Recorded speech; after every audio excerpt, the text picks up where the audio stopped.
Je m'appelle Paul, je suis le père d'un enfant autiste qui a été diagnostiqué à l'âge de 3 ans, qui a aujourd'hui 10 ans, et pour lequel j'ai mis en place un protocole de neuromodulation intensive depuis environ 3 mois. Je me permets de faire cette vidéo parce que j'ai des résultats qui sont exceptionnels, bien que mon fils ne soit plus dans les premières fenêtres de plasticité, puisqu'il a aujourd'hui 10 ans, et que j'ai commencé lorsqu'il avait encore 9 ans et demi, enfin à la fin de sa 9e année.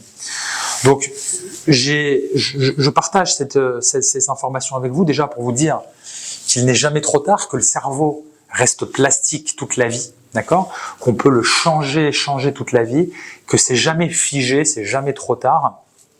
Même dans les cas d'autisme, où on a des câblages atypiques. Donc, il y a une règle qu'il faut savoir, bien évidemment, quand on a un enfant autiste.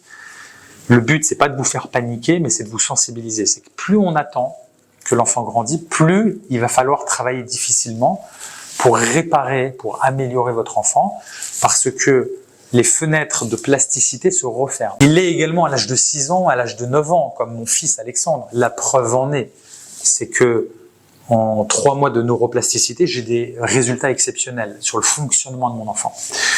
Pour rappeler le contexte, mon fils, j'ai fait tout ce que j'ai pu pendant les 7 dernières années sans avoir de résultats significatifs, du moins pour moi.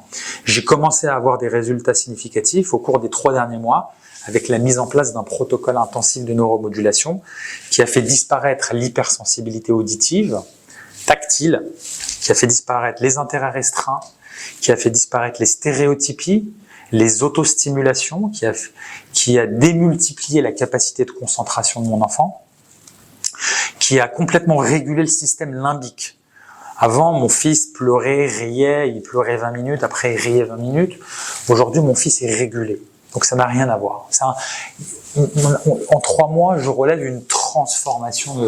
Je fais des rapports avec une éducatrice qui s'occupe de mon fils, qui me fait des rapports et je suis l'évolution.